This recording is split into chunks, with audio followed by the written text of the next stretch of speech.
Hey, welcome to the 2024 Santa Barbara to King Harbor pre-event briefing here online. This is a little bit of a way for you guys to see what you need to know before you arrive. Most of you have done this race before, and we're so happy to have you back. But if you've never done it, welcome to the Santa Barbara to King Harbor race. This is the 51st running of the event. And to my knowledge, the 52nd year. We missed the COVID year, but we're back. Better than ever. Couple of thank yous. Thanks to our chairs, Rob Miller and Rose Volo, and the many volunteers, and of course our sponsors, Ullman Sales, the Santa Barbara Chandlery, Seacoast Yachts, and Harbor Marine Works. Very, very grateful to all of them. So I want to start by showing you where all documentation is. In fact, for those who watch this right away, you are going to see, boom. There we go. You're going to see that we have posted everything at the sbyc.org. And this is obviously not showing the exact URL, but it's sbyc.org/sb-kh. Bam. It's going to bring up the same site a little bit shorter. So sbyc.org/sb-kh. And if you scroll down, we have posted sailing instructions. Attachment A is very important. Attachment B for the cruising class folks, and class assignments, as well as entries by sail number and by boat name that you'll be able to take with you as you sail. So if you see a boat next to you and want to figure out who it is, you can figure it out. All right, so I'm going to start with real quick with the docking procedure. When you arrive into Santa Barbara, what you want to do is, if you're arriving Wednesday or before Thursday, excuse me, then you can go ahead and call the Harbor Patrol on channel 12. And you can do that when you arrive to the harbor and proceed in. They're going to have boats, as long as you're not a very large boat, they're going to have you proceed. Let me zoom in on this. Proceed up the Federal Channel here all the way to the Harbor Patrol. There's right next to it is an accommodation dock. And so you can kind of dock along this accommodations dock. Oh, excuse me, it's right here. And long story short is that you can at that point get a die tab from the Harbor Patrol, and then they'll give you a map and direct you to your slip within the harbor. If you're coming in on Thursday, you can call channel 78, and they're going to tell you a pretty similar thing.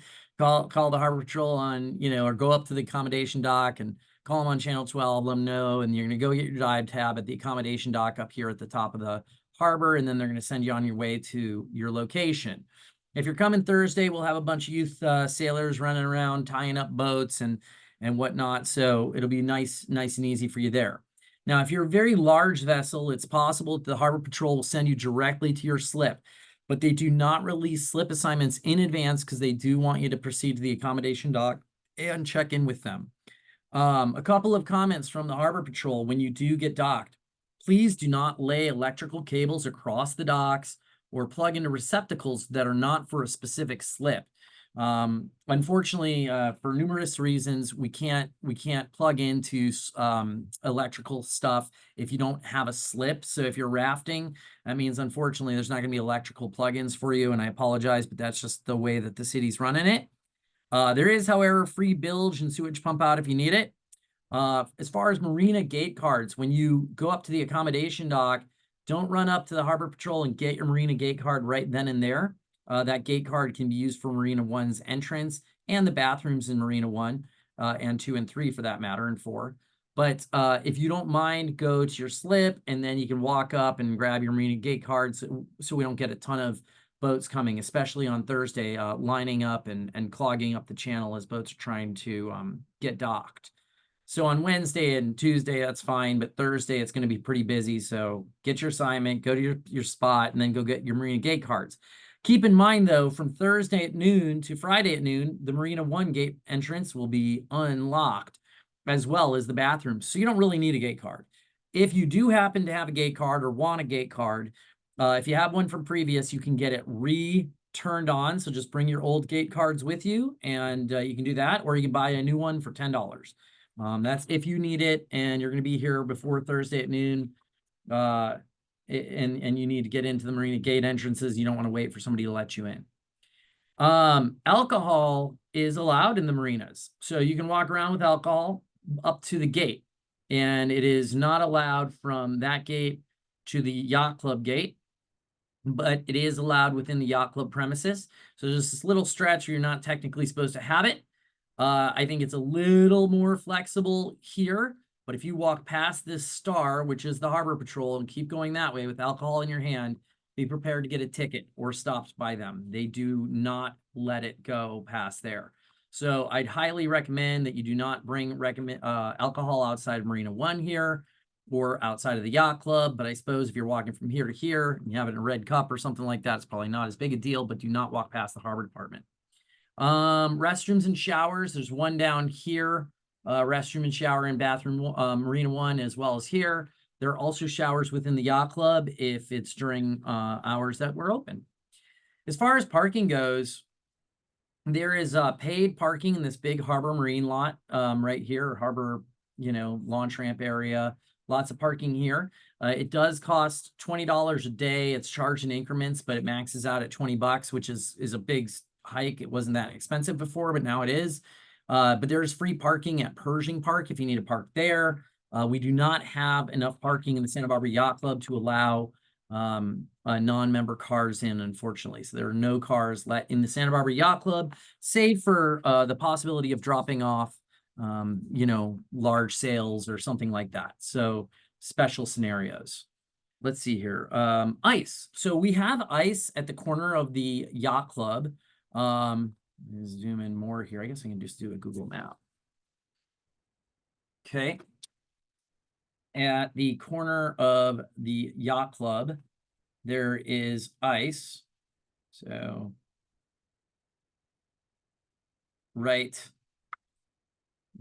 building right here. There's right on this corner, there's ice, but we'll have in the parking lot a giant bin with bags of ice on Friday morning. So please come get that ice. We don't need 40 bags left over, so definitely grab the ice. That is something we have for you right there for the trip, and it is complimentary to our racers and included in your entry fee.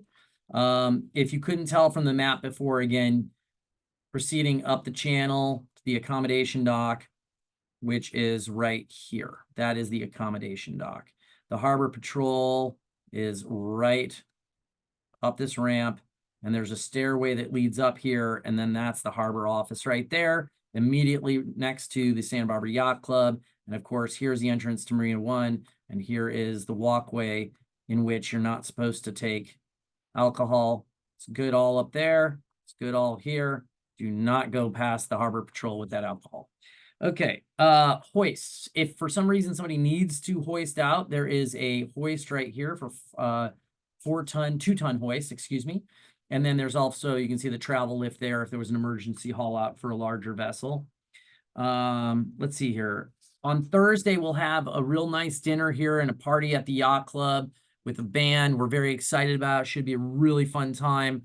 And we're trying to keep that dinner cost down for y'all. We also have a Friday breakfast that you can come in, and it's kind of a buffet sort of deal. So we'd love to have you for that as well. If you want to get that, that is no host. It is not included in the entry fee, just as a heads up. And I think that's it. We're going to try to get a weather forecast put together from NOAA and send that out to all racers, and that should be good. For check-in, we'll have check-in at the yacht club here as detailed in the notice of race and sailing instructions. But we'll also have check-in as you leave the harbor. There will be a vessel that's anchored here. And that way, when you're leaving to go race, you can check in by holding up your packet number. It's going to have a big black Sharpie marker on there with your number so they can check you in, know that you're going racing. And they'll also try to make sure that your yellow brick tracker is on as you go out. Speaking of trackers, we will use the yellow brick yet again, and there is a major change to the SIs this year. So for those who have done this race, 40 times or 50 times or whatever, we have changed the finish line. So we changed the start location last year, the starting line location last year, and now we've changed the finish line. So in previous years, you would round this is the red bell buoy, you'd round the red bell buoy and then go into the harbor and finish somewhere in the harbor. There is going to be a virtual finish line. It's about 500 feet long between two waypoints. The waypoint on the port side of the finish line is in the vicinity of the red bell buoy. The red bell buoy is not the finish line. It's a visual cue of where that port waypoint is around. The other starboard finish mark is a waypoint as well, a virtual finish mark, but it is in line with the documented location of the red bell buoy and the south corner of Redondo Pier. So there's two kind of visual markers, the south corner of Redondo Pier and the red bell buoy, but the virtual waypoints are the finish line. Therefore, if this red bell buoy drifts off over here 100 feet away, then this is not part of the finish line. Okay, so it's important to set up your your GPS and etc. so you understand where these points are and that you're going between them. If for some reason your mechanics, your electronics malfunction or whatever, you have the red bell buoy and the pier as visual sort of markers of where the finish line is. But again, if I were without electronics, I'd probably give, a couple boat lengths or a few boat lengths off of where the red bell buoy is, so that I'm definitely not going between if the buoy moves, 100 feet off. And again, they have some radius of swing. So anyway, long story short, that's the finish line. The start line, same as last year, and it looks real similar, but we put in a start detail just so you could see the actual waypoints of where it's at. And that is all documented in the sailing instructions here, where you can see those waypoints and a description of the waypoints. So that's it. So when you finish through that waypoint, you're not going to hear a horn this year. Just going to be finishing. And then if you want to return your trackers right away, you can just cruise on into the harbor and head over to the dock and drop those trackers off. Or if you're going to mail them back later and turn and burn, you can finish and turn and burn. So that's your call. But the finish is outside the harbor this year, and it is between two virtual waypoints. So we'll go over that again at the skipper's briefing in person. Let's see here. What else did I want to go over?